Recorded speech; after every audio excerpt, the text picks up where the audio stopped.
From the Done by Dark Desk, this is Friday, August 7th. Last night we told you the crack had not appeared. This morning it did. Saudi Arabia, Turkey, and Pakistan signed a mutual defense pact in Mecca. 2 Republicans have now said no to the president's choice for Attorney General. And the update we promised you on the lettuce outbreak did not come, which turns out to be its own kind of answer. We start with the number this entire week was arranged around. At 8:30 this morning, Eastern Time, the Bureau of Labor Statistics reported that American employers cut 23,000 jobs in July. Not slower growth, a decline. Economists had expected something close to 80,000 jobs added. The unemployment rate held at 4.1%. Last night on this program, we said that if you were waiting for the crack that lets the Federal Reserve stop worrying about inflation and start worrying about jobs, it did not appear. It appeared this morning. And underneath that number is a bigger one that most of today's coverage walks straight past. The same report revised the 2 months before it. May was cut by 66,000 jobs. June was cut by 37,000. Add them together and 103,000 jobs this country was previously told existed did not exist. That changes what the summer was. 1 week month is a month. A week month plus 100,000 quietly erased is a different account of the whole quarter. Where did they go? The losses were concentrated in local government education and in retail. Healthcare went the other way, adding 22,000. Average hourly earnings came in at $37.62, up 2 cents on the month and 3.2% over the year.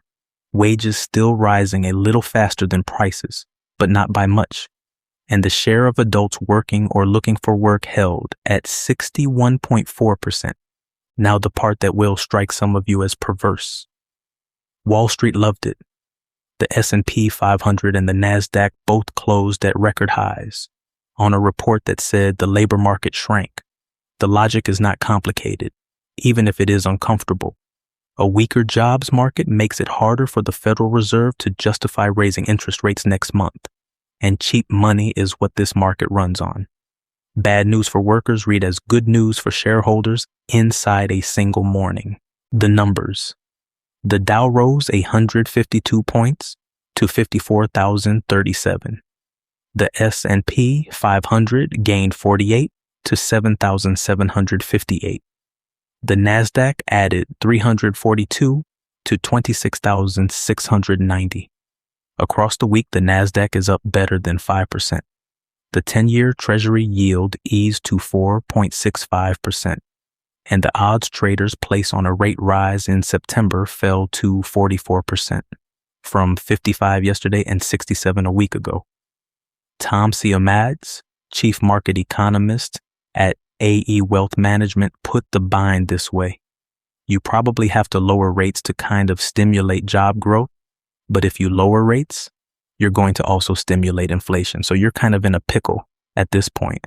To the Strait of Hormuz and to a sentence you have now heard from this desk 3 nights running. Iran's foreign ministry spokesman, Ismail Baghai, announced today that Iran and Oman have reached an agreement on a shipping route through the strait. That is stronger language than yesterday. But on the paperwork, Baghai said, the joint statement from Tehran and Muscat is under review and in the final drafting stage. The identical phrase he used on Wednesday and again on Thursday. 3 days, 3 announcements, and still nobody has signed anything, what we learned about the shape of it.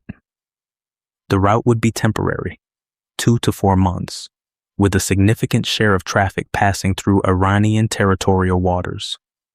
Iran's deputy foreign minister, Kazem Garibabadi, said plainly that the arrangement does not mean the full reopening of the Strait of Hormuz. On money, Iran wants between 5 and 7% of the value of the cargo.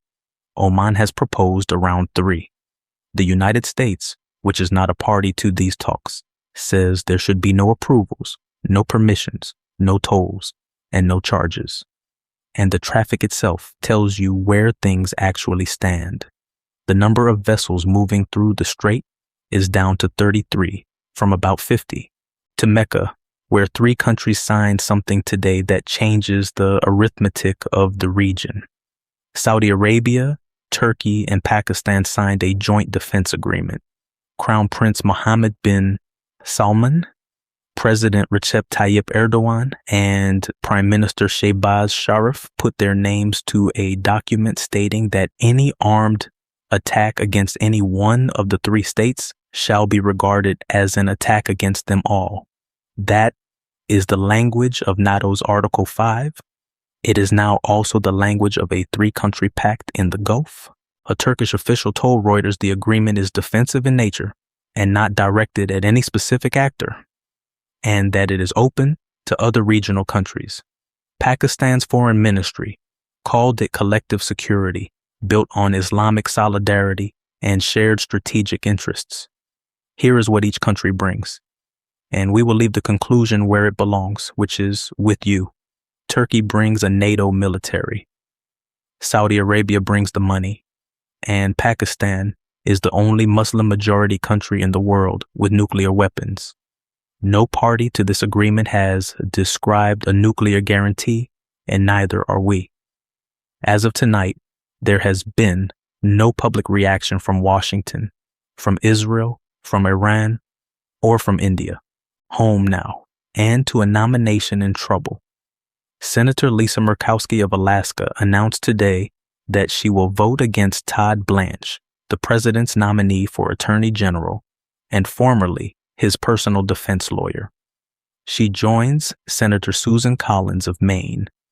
That is 2 Republican no votes in a Senate the party controls narrowly on the president's choice to run the Justice Department.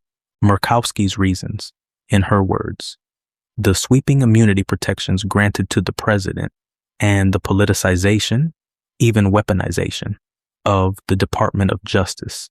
She added this: the country needs an attorney general who will check the worst impulses of this administration. I hope Mr. Blanche is able to achieve that, if confirmed, but I simply do not have confidence that will be the case. The arithmetic is tight.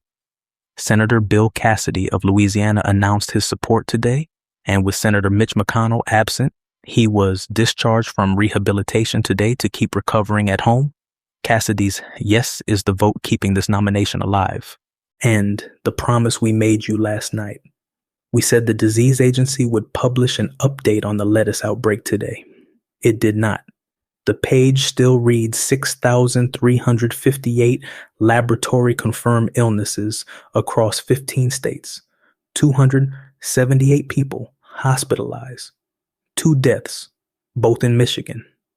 We also told you last night that numbers 3 and 4 times that size were circulating, and that we would not repeat them because we could not stand behind them.